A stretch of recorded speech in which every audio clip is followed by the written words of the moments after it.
राम।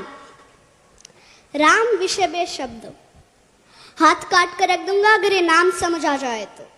कितनी दिक्कत होगी पता है अगर राम समझ आ जाए तो। भाई राम राम तो कह लोगे पर राम सा दुख भी सहना होगा। पहली चुनौती ये होगी कि मर्यादा में रहना होगा, और मर्यादा में रहना मतलब कुछ खास नहीं कर जाना है, बस त्याग को गले लगाना है और अहंकार जगाना है। अब अपने राम लला के खातिर इतना न कर पाओगे, अरे शबरी का जूठा खाओगे तो पुरुषोत्तम कहलाओगे। काम क्रोध से भीतर रहकर तुमको शीतल बनना होगा। बुद्ध भी जिसके छाव में बैठा है ऐसा पीपल बनना होगा। ये सब वह भी शून्य में रहकर प्यारे, तभी तुमको पता चलेगा थे कितने अद्भुत राम हमारे। तो सबको राम पता ही होगा, घर के बड़ों ने बताया होगा। तो बताओ अरे पता है तुमको क्या है राम? या हाथ धनुष तरकश में बाण, या वन में जिन्होंने किया गुजारा, या कैसे रावण मारा? लक्ष्मण जिनको कहते भैया, जिनकी पत्नी सीता मैया। फिर तो यह वही कहानी, एक था राजा एक थी रानी। क्या सच में तुमको राम पता है, या वो भी आके हम बताए? या तुम लोगों के नाम जपो में पहले सा आराम नहीं, या तुम लोगों के नाम जपो में पहले सा आराम नहीं। इस जबरदस्ती के जय श्री राम में सब कुछ है, बस राम नहीं। अरे पल पल हंसना भी है और पल पल रोना भी है राम। सब कुछ पाना भी है और पाकर खोना भी है राम।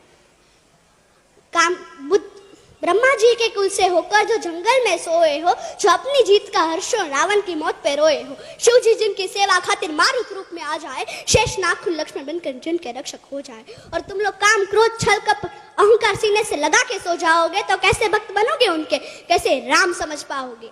अघोर क्या है पता नहीं और शिव जी का वरदान चाहिए। ब्रह्मचर्य का इल्म नहीं और इन्हें भक्त स्वरूप हनुमान चाहिए। भगवा क्या ही पता पर लहराना सबको होता है। भगवा क्या है वही जाने जो भगवा ओढ़ है सोता है। राम समझना है ना तुमको?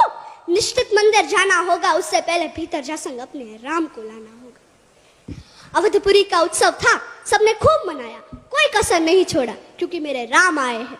जय सिया राम। और हाँ, हमें भी अयोध्या आना। मैं सनातन धर्म की योद्धा आद्याबा जाडेजा। भारत संतों की भूमि है, इसलिए तो कहते हैं कि भारत जमीन का टुकड़ा नहीं। भारत जमीन का टुकड़ा नहीं, जीता जागता राष्ट्रीय पुरुष है। हिमालय मस्तक है, गौरी शंकर शिखा है, कश्मीर किरट है, पंजाब और बंगाल दो विशाल कंधे हैं, विंध्याचल कटी है, नर्मदा करगनी है, पूर्वी और पश्चिमी घाट दो विशाल जंघाएं हैं, कन्याकुमारी इसके चरण है, सागर इसके पग पखारता है, पावस के काले काले मेघ इसके कुंतल केश है, चांद और सूरज इसकी आरती उतारते हैं। यह वंदन की भूमि है, अभिनंदन की भूमि है। यह वंदन की भूमि है, अभिनंदन की भूमि है। इसका कंकर कंकर शंकर है, इसका बिंदु बिंदु गंगा जल है। हम जिएंगे तो इसके लिए, हम मरेंगे तो इसके लिए, और मरने के बाद भी यदि गंगा में बहती हुई हमारी अस्थियों को यदि कोई कान लगा कर सुनेगा तो केवल एक ही आवाज सुनाई देगी, भारत माता की जय, भारत माता की जय।